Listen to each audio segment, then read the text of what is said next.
For me, always been a get better mentality every day, grow every day, be a better leader every day, be a better quarterback every day. And when that rent's due, I don't plan on missing no payments. So it's work.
What's going on, everybody, and welcome to another great edition of All About the Birds Weekly Report. I am your host, Jeff Warner, alongside my co-host, Johnny Luckett down below, and we have a little special guest this evening, one of our AATBirds.com writers, Mike Devlin, joining the program. We appreciate him for joining on. There's a little bit of a programming note. We were expected to have Connor Miles from SportsIllustrated.com and the Eagles Unfiltered podcast to join our program. Unfortunately, he did have something come up that he needed to attend. So we will be working to reschedule him for a later show. But before we get started, gentlemen, I want to remind everyone, make sure you're following, liking, subscribing, sharing the podcast out. Leave your comments below. We have a lot to get into here on another episode of All About the Birds Weekly Report. We'll dive into a little bit of Darius Slay looking to recruit a possible teammate to play opposite of him in the Eagles defensive secondary. There's a wide receiver in the NFL requesting a trade. We'll discuss that a little bit, and also the disrespect of Miles Sanders in the latest NFL.com poll. But first, gentlemen, let's dive right into it. We never thought that this would happen, or not happen, but we didn't expect it to come this soon. But former Eagles head coach Doug Peterson finally speaks out for the very first time since being fired / released, whatever you want to consider it, as the Eagles head coach. And gentlemen, I don't know if you had a chance to read it, but the biggest thing to come from this headline is he said that the Eagles did not draft Jalen Hurts to undermine Carson Wentz. That they were just it seemed like they were looking to bring Jalen Hurts in as a backup to groom just in case Carson got hurt, but I don't buy it. So, gentlemen, we'll start with Mike since he's the guest of the program. What are your thoughts on what Doug Peterson had to say in regards to them drafting Jalen Hurts? I think the very fact that Wentz did get benched last season and they put Hurts in just completely shows that that's not true. You know, I mean, if they really wanted him to be a backup, they would have rocked with Carson. He'd still be here by now. But I mean, you don't draft a backup and end up making him your starter in his first season. No, you're totally right on that. Even think about it. If he's drafted to be the backup and to learn and to, have skill of learning the offense, they wouldn't have used him in those different type of gadget roles. They would have had him sit back there, learn the offense, what it was to be a quarterback in the NFL, not try to throw him into, confused defenses. To me, I don't buy it all that much. Doug Peterson does like to try to tell the truth. He doesn't like to kind of dance around it, but he doesn't bullshit. He's not a guy. He is one of the more honest head coaches in the National Football League. He is completely the opposite of Andy Reid. Andy Reid dealing with those press conferences, it was like pulling teeth. Granted, Doug Peterson, of course, he's not going to show his cards or tell absolutely everything, but I felt covering his press conferences those first couple seasons here in Philadelphia, he definitely showed that he doesn't take no BS. But yeah, this is what he had to say. He joined the Sirius XM NFL radio program to discuss about the Eagles being let go and all that, and this is what he had to say. He said, you go into the drafts and go in each year looking at quarterbacks, and we continue to look for quarterbacks, and that's always something that will never change. We won a Super Bowl with our backup quarterback, and we had to play with our backups a couple of times in Philadelphia. So we did that a year ago and brought in Jalen Hurts, not to undermine Carson Wentz, not to do anything to take away his job or anything, because Carson was definitely our starter. He was the franchise and all that moving forward, but look, someone that could come in and could be the backup and learn how to play in the NFL, bring his talent to the Philadelphia Eagles. I understand what he's saying. Look, Jalen Hurts, some people, he was a former Heisman candidate. He excelled in the college level, and he's right.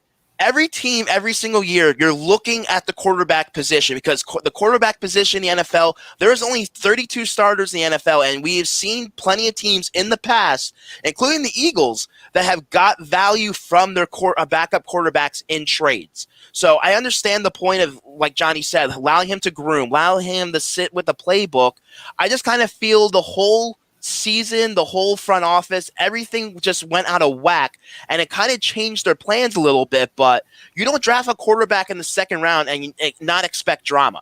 I was going to say that exact same thing. You have a over $100 million quarterback, your franchise guy. You don't draft somebody in the second round to not undermine him a little bit. Like it's a different story with Green Bay with Jordan Love, because Aaron Rodgers in his high 30s, 36, 37 years old. Yeah. That's a little bit of a different story. I'm not saying that they did it on purpose, but for them to you look at quarterbacks. Yeah, you look at quarterbacks, but you usually draft quarterbacks in the 5th, 6th round, like the Clayton Thorisons of the world, when you have a franchise quarterback as your guy. You don't draft a guy in the second round. And a lot of people had him rated third or fourth round, not second round. So, there's a lot to that. I know what Doug's trying to say and trying to kind of ease it over and say that it wasn't about undermining Carson. But to me, you don't draft a quarterback in the second round from a big college program like that, has a lot of notoriety, to just sit and be a backup and learn and possibly try and trade him. Yeah, and Mike, so we haven't had a chance to really hear your thoughts on the whole Eagles saga when it came to the quarterback controversy and the quarterback situation this offseason. From your thoughts, do you feel that the Eagles did make the right choice in moving on from Carson? Do you feel that Jalen Hurts possibly could be the franchise quarterback based off of what we saw last season? I want to hear your thoughts. We haven't had a chance to really hear what you had to say over the course of the offseason.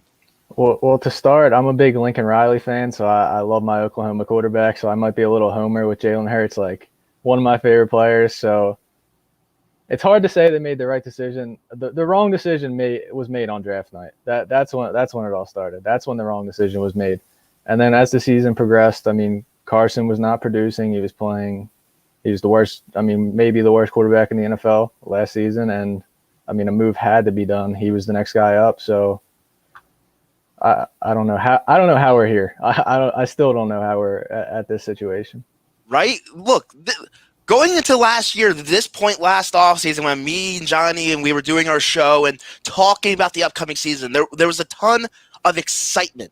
We expected a lot from this Eagles team last year. We expected Carson Wentz to be an MVP possible candidate. We expected Doug Peterson to be one of the top head coaches in the NFL that we expected him to be, and what we saw over the course of the season, and just the whole program just spiraled out of control. And we don't know what started it. We don't know if it was the quarterback position, if it was the front office.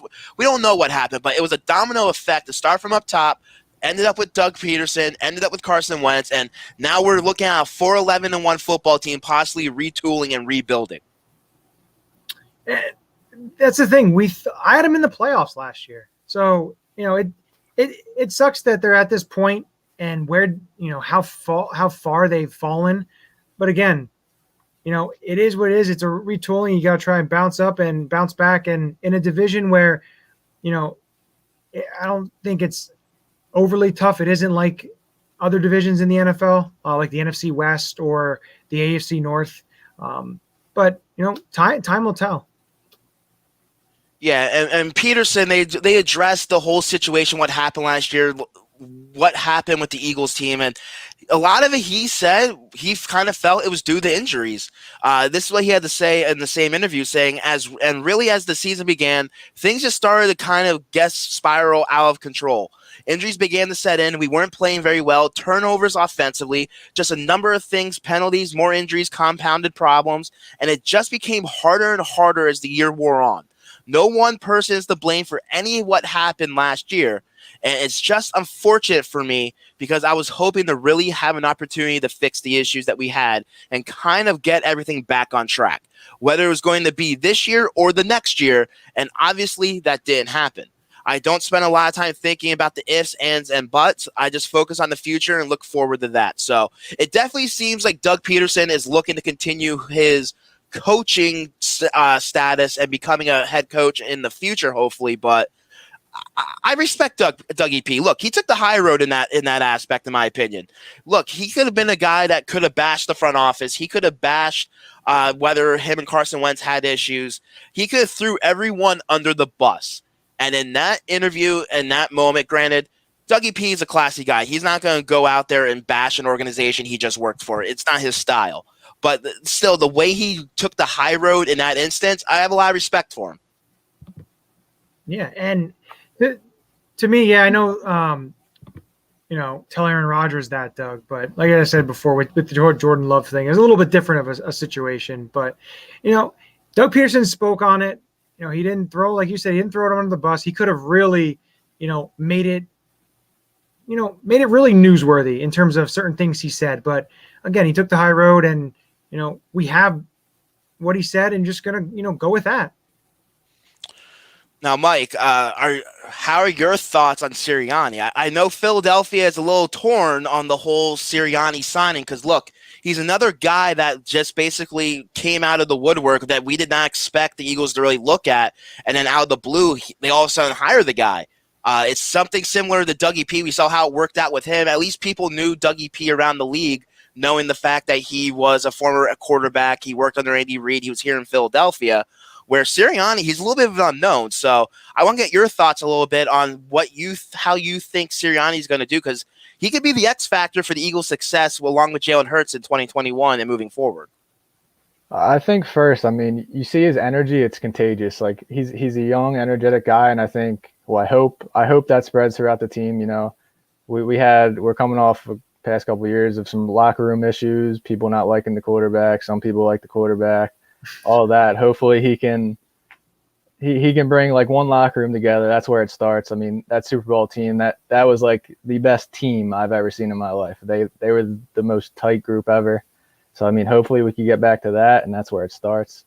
But as far as like play calling, like Jason's saying here, Doug wasn't a great play caller. I know nothing about Sirianni, so I don't know what he's gonna do. We've never seen him call plays, so I really don't know what to think. And that's the thing. Look, we don't know who was technically in charge in Indianapolis. Everyone kind of expects Frank Reich to be the guy, was the guy that called the play calls. But look, Sirianni has a tremendous coaching staff upon him. He has Jonathan Gannon. He has Steichen, who has experience play calling in the National Football League. So even though Sirianni does not, I kind of feel he's going to trust a lot on these coaches, the guys below him, to put him in the position, put the players in the position when it comes to game day. So I understand that's definitely a cause for concern around Eagles Nation on the play calling and what type of style he's going to run. But I understand he had tons of bad coming in here. He had a bad press conference, and everyone's like, how's this guy head coach, including myself. But I don't care how the dude speaks. What I care about is results. I want wins on the football field. I want progression from our young team, something we have not seen over the last couple of years, which Jason's right. Look, Peterson wasn't the greatest play call. We saw what happened when Frank Reich left. And Peterson, he got a little bit lucky in times. And he was definitely a guy that got a lot of credit, but he definitely deserved a lot of blame in some situations, especially last season. But we don't know if that was him or the front office meddling again. But, Johnny, your thoughts? I don't really have many thoughts. I'm just thinking, Doug Peterson spoke, and someone else did some speaking too on the Eagles secondary. One of the players did a little bit of speaking, a little bit of recruiting. And that's something that I want to get into because it's interesting because they were a little back and forth between the two. Yeah, definitely. If you have not seen the news, Twitterverse and the social media has completely erupted a little bit as far as Eagles Nation, that is. The fact that Darius Slay is trying to recruit former Pittsburgh Steeler cornerback Steven Nelson to come to the team. I didn't see the exact tweet, but I think he just tweeted out to him, say, hey, come join Gang Green or you'll look good in Midnight Green. And Steven Nelson's response was, it's easier said than done or something along those lines. So it sounds like Steven Nelson has some interest in coming to Philadelphia. And once again, we keep on discussing and debating all offseason is what is the weight? Obviously, it seems like, at least from the Eagles standpoint, it might be money because right now they're projected to be like $4.8 million in cap, and Steven Nelson, from what I reported, is probably in the ballpark of 3 to 4. But once again, they can find ways to get him signed to move that money a little bit down the line or make it friendly for this year's cap. Yeah, well, they have to. And the thing is, with Twitterverse, any player could say anything. Like they could say it's for a retired player, and they'll go crazy and think, "Hey, let's bring this guy back. Let's go do this." Now, not Nate Gary. We don't want him back, so we don't want anyone tweeting about him. Yeah, he got released. Who was cut by the 49ers, which that didn't last long. Thank you, Jim Schwartz, on that. But no, Darius Slay, he knows the type of player that Steven Nelson is, and a lot of the Eagles fans know what kind of player Steven Nelson is.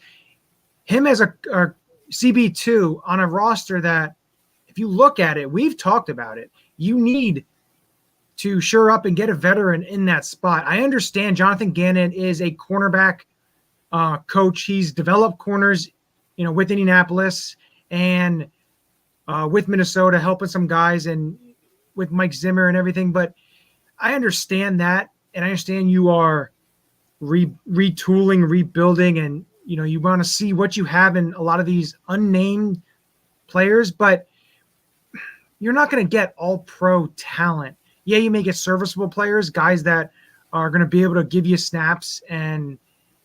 But if Steven Nelson is still out there, who is, of course, he's the best guy out there in the free agent market, I'd love to see him in Midnight Green. Of course, the price is right. That's the biggest thing. But of course, there's another player that is still on the Eagles that we've talked about, and that's a big chunk of money as well, over $8 million or close to $10 million actually. There's free money there too if there's a decision to be made. But yeah. You have that. But Darius Slay recruiting him, it shows you Darius Slay sees it, and Steven Nelson, of course, is going to go back and forth, and maybe they do it to kind of get a reaction because you're going to get a reaction. Yeah, because look, if you're a front office, if you're allowing your players to basically call the shots and decide who's going to go, who should come where, look, you'll run your organization into the ground. This ain't the NBA. This is not where you can develop dream teams or like the Philadelphia Eagles the one season, as Vince Young said, they're the dream team, and it was a complete disaster. But I feel Steven Nelson could definitely bring something to the table, and he's definitely an upgrade over what we have opposite of Darius Slay at this moment that are going to be fighting for that CB2 spot. You have Avonte Maddox. You have Zeke McPherson, the rookie that you just drafted. And then, of course, you have Craig James, who's a solid depth piece and special teamer, but I don't have faith in him to be, with his size being as undersized as he is, going against some of these physical wide receivers, to be able to perform up to the level. We're going to get torched. Darius Slay can shut down the guy all he wants. It's opposite that we're going to have to worry about. Mike, your thoughts? Yeah, like Johnny said, I mean, the price has to be right for me. And me reading the little Twitter exchange, I feel like Nelson wants more than anybody's willing to give him. And that's what I think his exact words are like, it could be that simple or something, or it could be so simple. So it kind of seems like if they just pay me, then I'll be here. But I mean, I don't want to overpay a guy that's, I mean, Pittsburgh usually knows what they're doing with players. They get rid of them at the right time. So, I mean, a guy like that, I'd give him like a year or two, but I don't want to pay him too much money. Yeah, and he's definitely a guy that you're going to – if you sign him on a one-year deal. And if he doesn't pan out, you move on. But and I think that's what the Eagles' logic is right now. As a fan, us sitting here, of course we're going to tell the organization, go out there, be aggressive, and sign him. But on the other hand, the one thing that we continue to complain about this Eagles team is the lack of ability to develop talent. And now you have a rookie cornerback that you have a chance to get some decent playing time to show what he has to try to win that cornerback 2 spot. A guy that a lot of people felt that is mainly a slot guy, but we'll see. We'll see. Training camp is about 3 weeks away, and we will see sooner rather than later what we have with our young talent and this draft class. Because the one thing we continue to complain about is that the Eagles do not hit on their draft picks, and we need to know sooner rather than later what we have at positions, especially like we keep on discussing, the amount of compensation and capital they have in next year's draft. So they need to know what they have this year and not wait till later on. Well, Jeff, you brought up a great point, though, about the contract and about the numbers. And Joe Flacco signed a 1-year deal, and they structured it. I guess they gave him more money down the line. Now, there's something with Steven Nelson. You sign him to a 1-year deal, and you give him a little chunk of money, and then afterwards – you kind of, give them a little bit more, but that's an idea that they can go about. And of course, it's probably already been discussed. He wants more money. I think he was making 8.5 or something with Steelers, and they just couldn't come into agreement. So, I'd love to see him on the team, but again, we'll have to see, because come training camp and everything, you're going to see other veterans getting released, players not getting on the roster. So there's going to be a lot of options.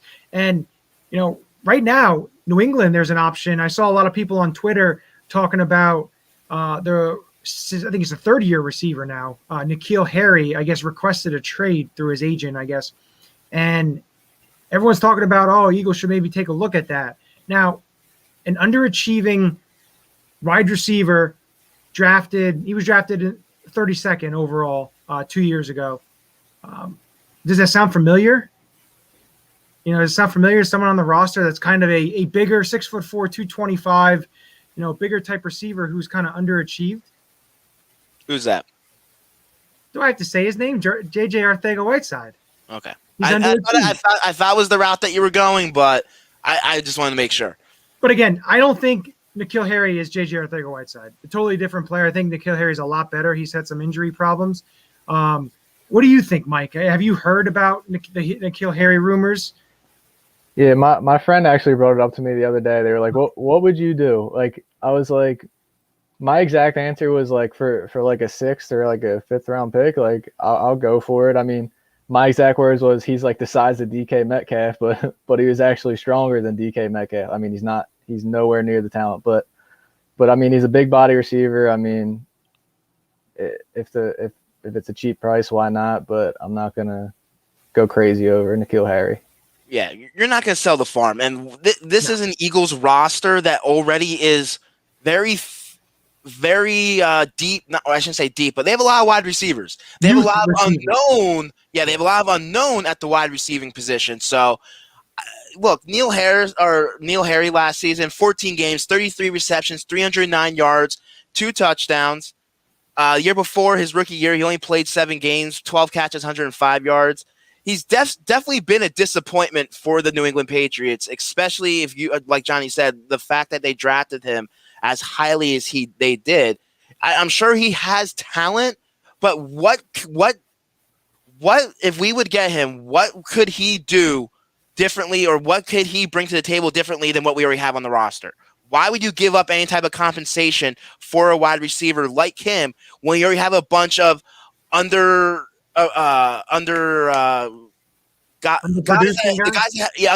guys that haven't been here that haven't done anything? Why would you add another guy like that?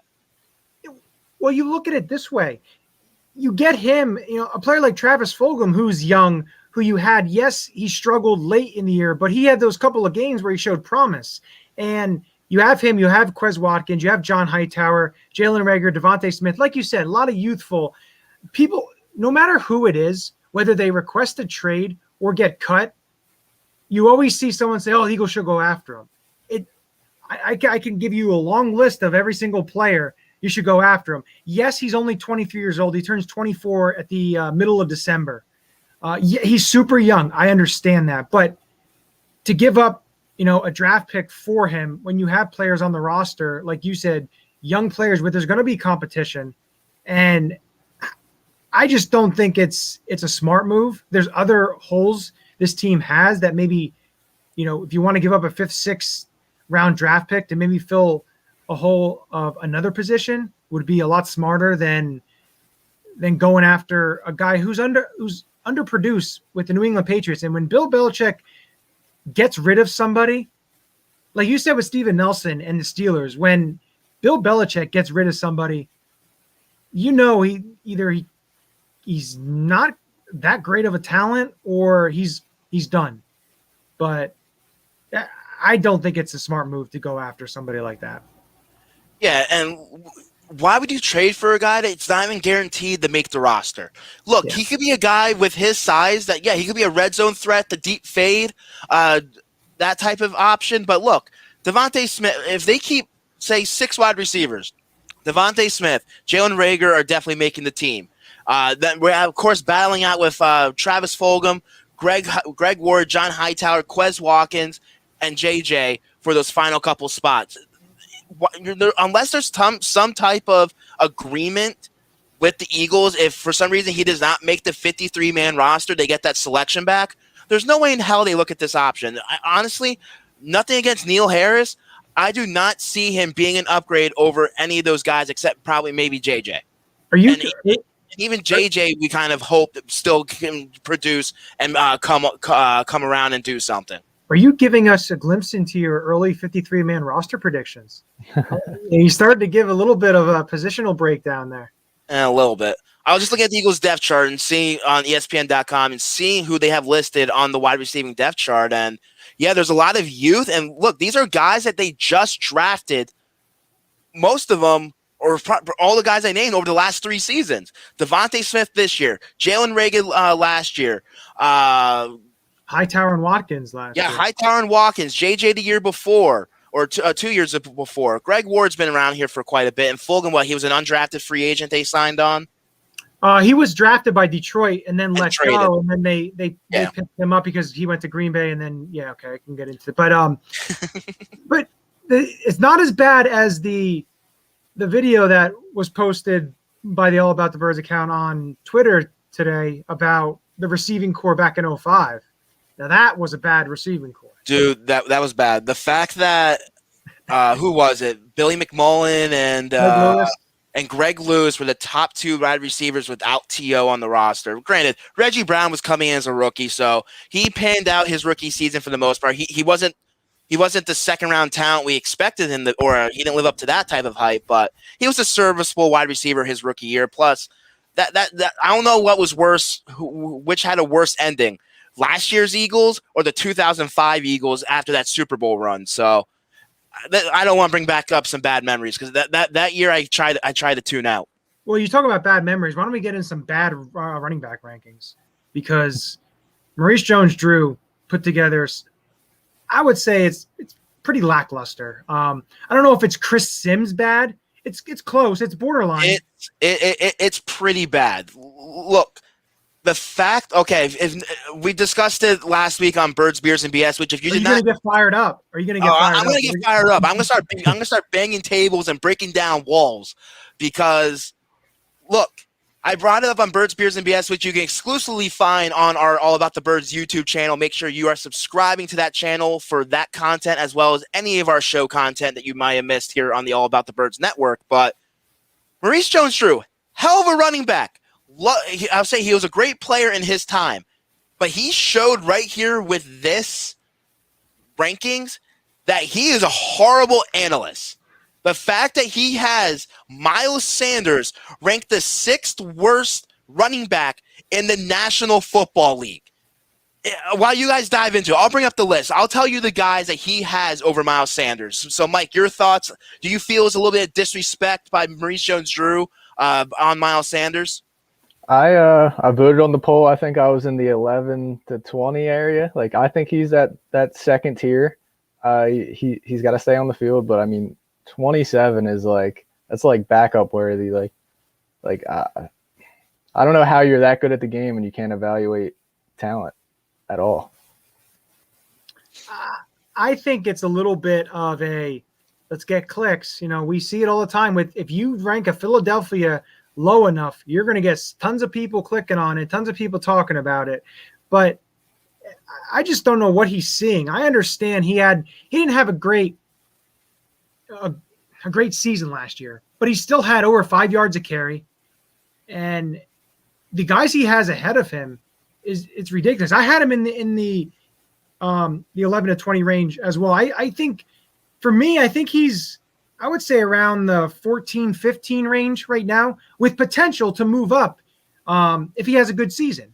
And what you saw with him his first season, the potential, and then last year, of course, he struggled with the drop passes, but he has the potential to be into the top 10, 11. Like, he has potential to be a very, very talented running back. And to have him 27, it's ridiculous. If you want to, Jeff, you want to get into who he has, ahead of him. Look, here are some of the names he has ahead of Miles Sanders. First off, 26, Chase Edmonds from the Arizona Cardinals, a guy that had 448 yards rushing and 1 touchdown in 16 games last year. Granted, he was behind Kenyon Drake, so he was limited. But if we're once again talking about proving it yourself, and maybe that's what Maurice Jones-Drew is trying to prove with these rankings, that he wants these guys to prove themselves. Look, Chase Edmonds, he had 800 yards from scrimmage. He had 402 yards receiving and 4 touchdowns. So he was a little bit of a receiving threat out of the backfield, but still would take Miles Sanders over him. Raheem Mostert at 25, 8 games. Always injured. Yeah, always injured. He's in a Kyle Shanahan run-first offense. And look, they have a stellar defense where that stops opposing offenses, that gives them the ball as much as they do. Granted, he did have 5 yards per carry last season, so he's definitely a productive running back, but I still do not put him ahead of Miles Sanders. Melvin Gordon, I would say maybe, but 15 games, 986 yards, and 9 touchdowns. I would say he might be a guy, in my opinion, he might even be a little bit low on this list based off of that production last season. Mike Davis of the Atlanta Falcons, 23. 3.9 yards per carry. Great. Yeah. A backup running back. That's what he is. Backup running back. DeAndre Swift at 22. Leonard Fournette at 21. Antonio Gibson at 20. Chris Carson.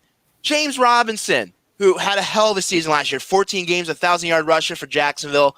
That might be a little bit too low. So even some of these names that I would put against Miles Sanders, in my opinion, he still has low. He has Najee Harris at 16, a guy who hasn't even stepped on the football field, better than half of the starters in the National Football League, because he's going to a Pittsburgh offense where he's going to be the bell cow because they run their running backs into the ground. So, of course, he's going to have a guy like Najee Harris, but does that mean that he should be better than Miles Sanders until he steps on the football field? Not in my opinion. So, yeah, let's hear his top 10 list. He has Derrick Henry, which he got one right. Number 2, he has Christian McCaffrey. Yes, he was injured last year, and he still can be a productive running back, and one of the top running backs in the game. Alvin Kamara, definitely a dual threat, but if we're looking at production and the team around him for next year, what's he going to do without Drew Brees next year? We don't know who's going to be playing the quarterback position, whether it's going to be Taysom Hill or Jameis Winston. Alvin Kamara's his production could drop. So I think Kamara's a little too high. I think the next two guys below him should be above him. Dalvin Cook, number 4, definitely up there. Nick Chubb, I have high praise for him and expect a big year from him. He has Zeke outside the top 6, or he has outside the top 5. He has him at number 6. So, look, I understand. And he has Barkley at 7. He has Barkley at 7. Granted, I understand, behind a bad offensive line, they're trying to rebuild that. The unknown with the quarterback position with Daniel Jones and coming off that big injury last season. But, dude, Saquon Barkley's going to be a beast. He's definitely going to rebound. But, look, it's an absolute complete disrespect by Maurice Jones-Drew to have Miles Sanders as 27th, the 6th worst running back in the NFL. And Peanut on our show, he even says here, look, fellas, I love Booby, but is he really that scary to defenses?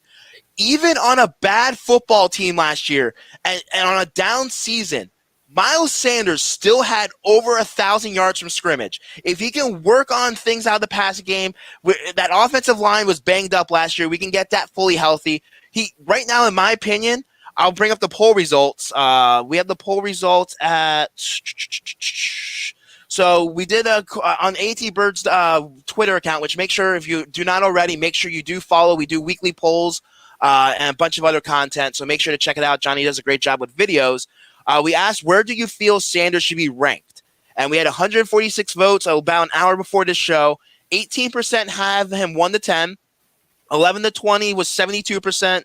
21 to 32, 10. Not ranked 0. Thank God. If someone was put 0, I probably would have flipped out on this program. So you would have broke walls. At least I would have broke walls. I live in Chris Jericho and break the walls down, like my wife said.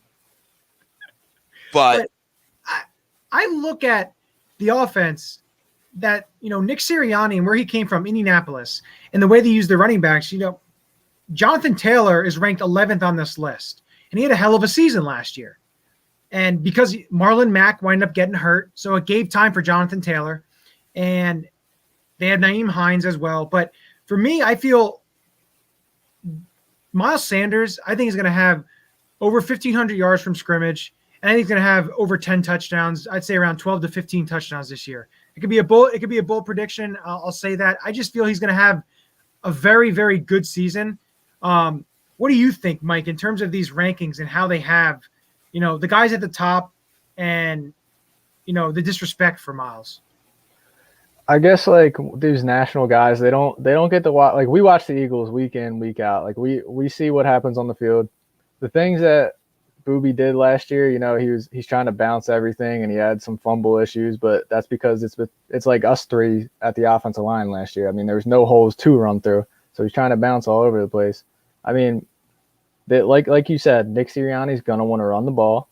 He's gonna run the ball. Our O-line's back. Yeah, we hope. We hope because if not, we had. Sorry to cut you off. We did have Jeff Warren from the Philadelphia Sports Talk podcast last week, and he's under the assumption that he feels that, look, Jeffrey Lurie and Howie Roseman, with Doug Peterson here, they want results. They want high-flying offenses, and with today's NFL, it's through the passing game, and that's why they addressed the wide receiver position as much as they had the last couple of years, hoping to hit on one of these wide receivers, and they got Devontae Smith because they want the big plays. They want a lot of points. They want to be on the highlight reel. They want to be on Sports Center, and they want to be one of the more high-powered offenses in the NFL because Jeffrey Lurie loves offense, and he feels offense is what it takes to win Super Bowls.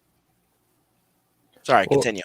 Well, even better. I mean, it could be the reverse. The pass could open up the run. I mean, and to have a dual-threat quarterback like Jalen Hurts, that's another weapon that defenses need to worry about. I mean, like somebody said in the comments, does Booby scare somebody?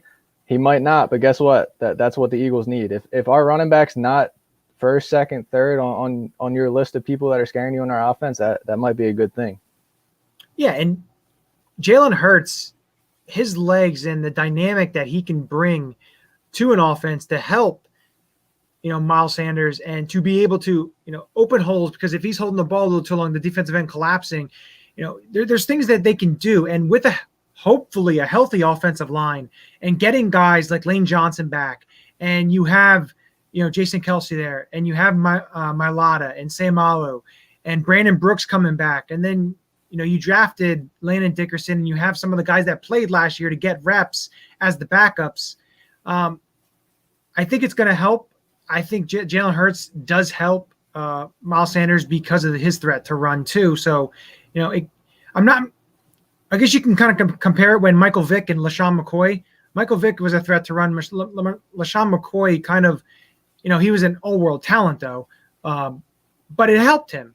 And this is something that can certainly help Miles Sanders to be able to break out and hopefully eclipse the 1,000 yard mark, and show all the the NFL pundits that I'm better than what you say that I am. So I'm looking forward to it. That, and look, Miles Sanders has a little bit of a chip on his shoulders. Last year, he ran his mouth.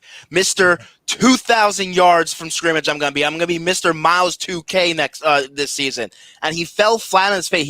His play did not back up his talk.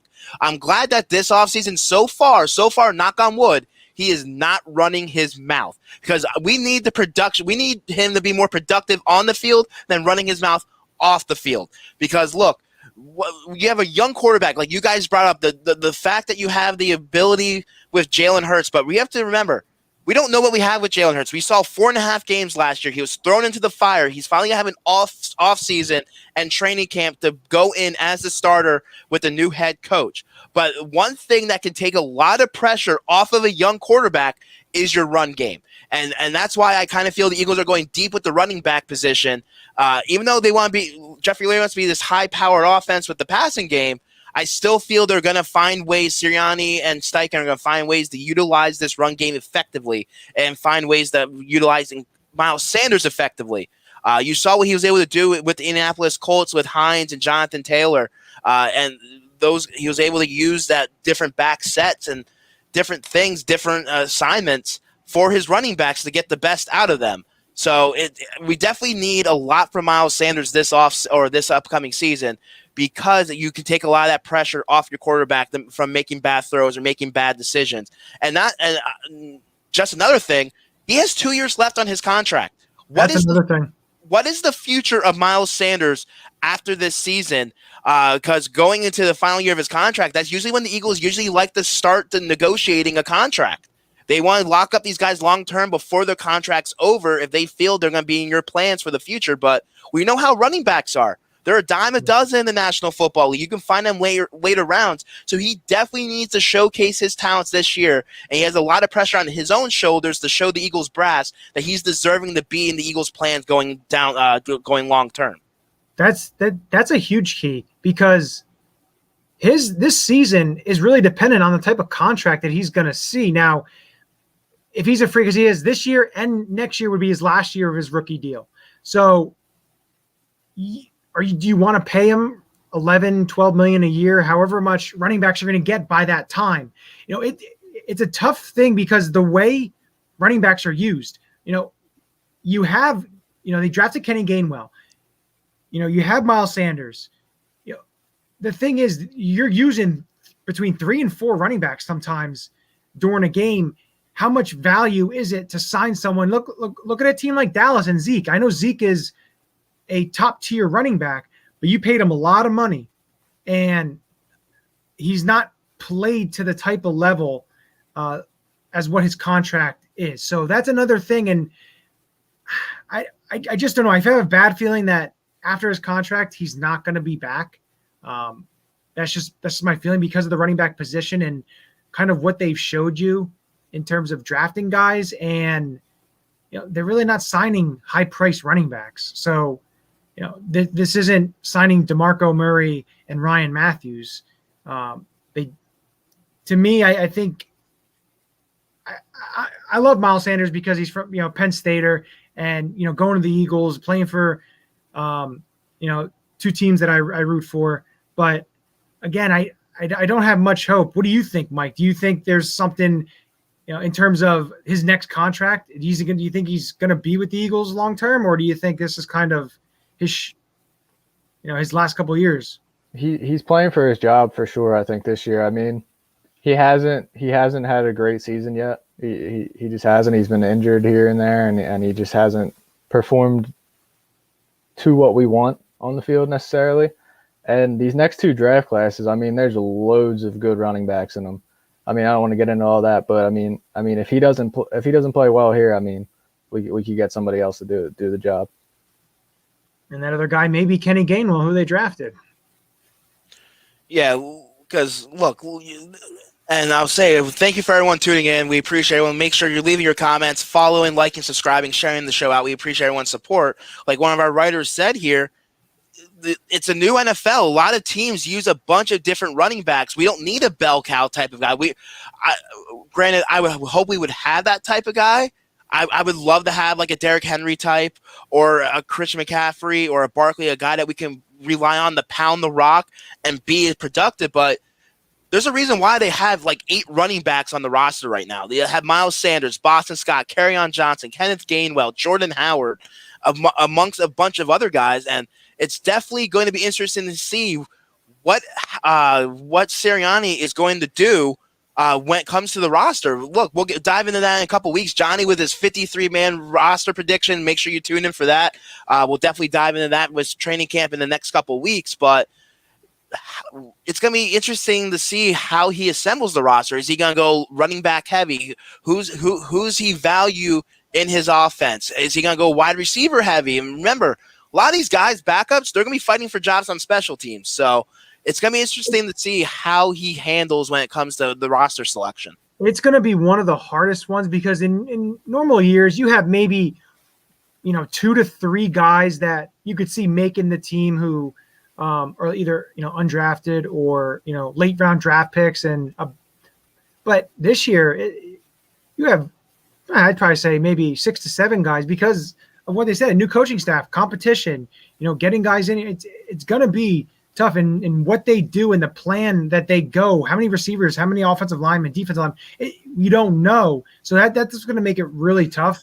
But I think the whole practice squad being more players is going to be a little bit of help, but to be able to develop, especially with new head coaches, to be able to have a guy for an off season plus a whole season and have more guys than you would usually have, I think that is beneficial, especially for the Eagles with having Sirianni and the new coaching staff. But yeah, there's like Jason says here, Kerryon Johnson, he had a very good rookie year with Detroit, and he kind of tailed off. And of course, DeAndre Swift kind of took over, and he kind of fell in the back burner a little bit.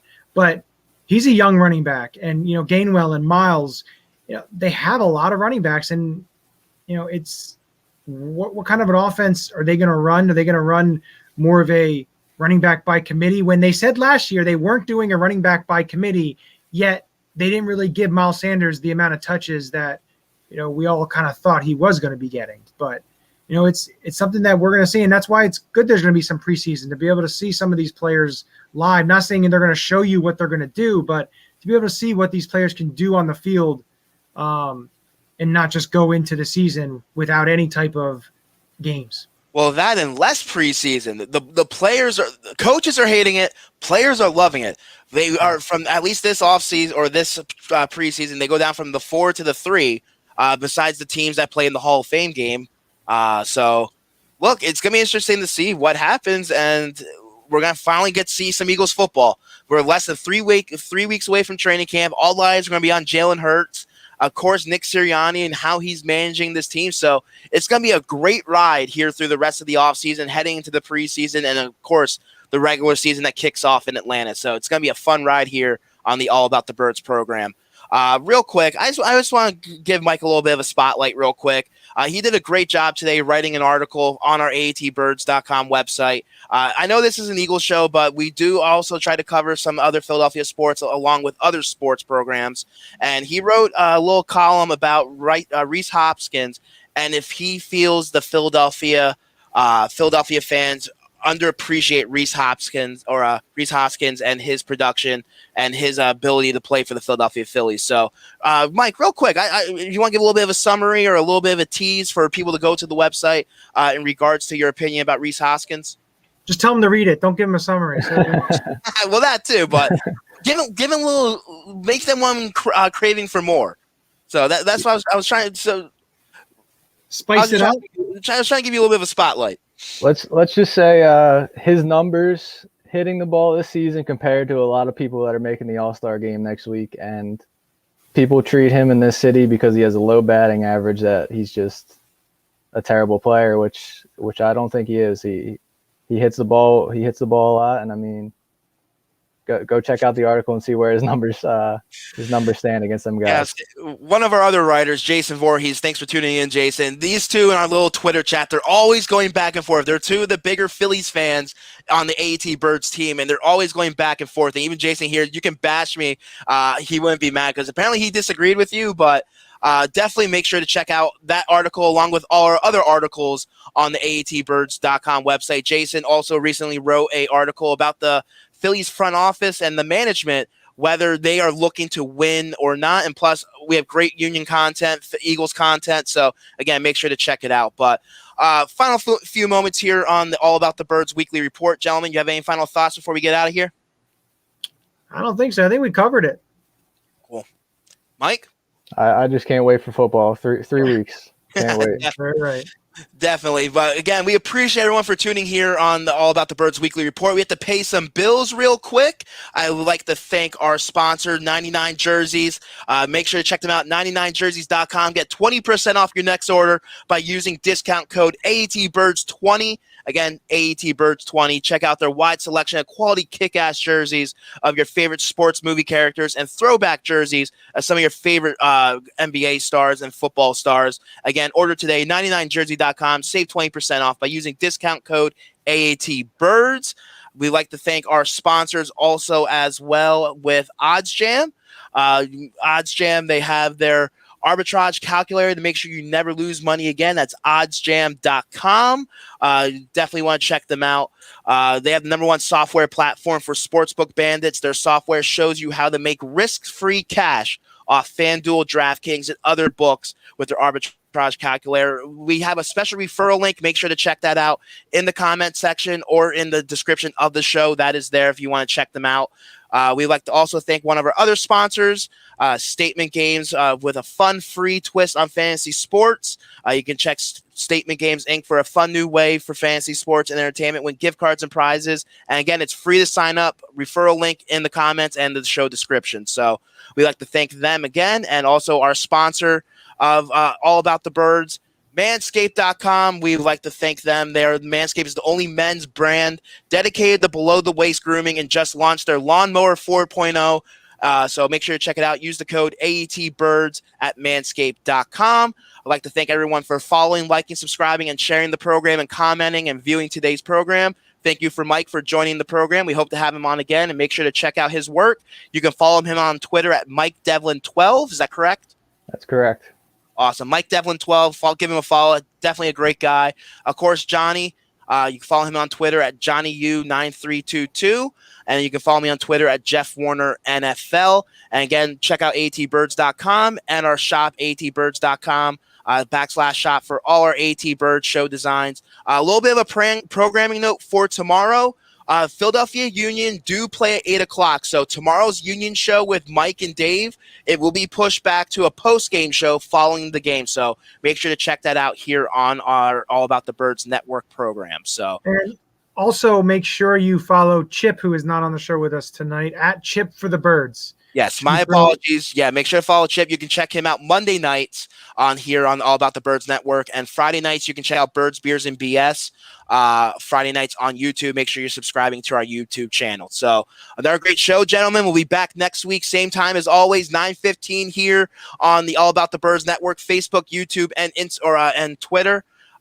We will be back with hopefully a special guest next week. We're still finalizing a couple of things, so make sure to tune in and give us a follow so you can get all that information. So as we say here on All About the Birds on every program, go Birds. Go Birds. Go Birds.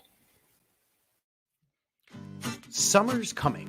Are you ready to unveil your beach bod? You're in luck.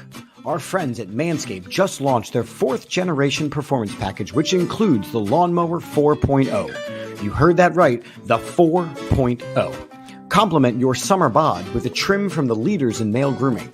The sun is shining and calling your name, fellas. Join the 2 million men worldwide who trust Manscaped and get ready for hot guy summer by going to manscaped.com for 20% off and free shipping with the code AATBirds. It's time to bundle up with the Manscaped Performance Package 4.0. Inside this package, you'll find their Lawnmower 4.0 trimmer, Weed Whacker ear and nose hair trimmer, Crop Preserver ball deodorant, Crop Reviver Toner, Performance Boxer Briefs, and a travel bag to hold your goodies. First off, the new Performance Package 4.0 includes the Lawnmower 4.0. This trimmer is insane, and dare I say, the GOAT of ball trimmers. Yes, I said it. The 4th generation trimmer features a cutting-edge ceramic blade to reduce grooming accidents thanks to their advanced skin-safe technology. The Lawnmower 4.0 has a 7,000 RPM motor and a new multi-function on-off switch and can engage a travel lock and gives you the ability to turn the 4000K LED spotlight on and off when needed for a more precise shave. Not to mention, it's waterproof. Want to take your grooming game even further to the next level? The Performance Package 4.0 also includes the Weed Whacker to chop your worst weeds up top in your nose and ear. Seal the deal with Manscaped's liquids formulations. Before heading outside, use Crop Preserver Ball Deodorant to keep you on your game in the heat. Then, after trimming the lawn and whacking the weeds in the heat, give your beach balls a boost and use Crop Reviver. Manscaped even threw in 2 free gifts to their Performance Package 4.0. Manscaped Boxers and the Shed Travel Bag. Bring your comfort and boxers to another level. Get 20% off and free shipping with the code AATBirds at manscaped.com. That's 20% off and free shipping with the code AATBirds at manscaped.com. Escape the shrubs and weeds this summer and shine with Manscaped.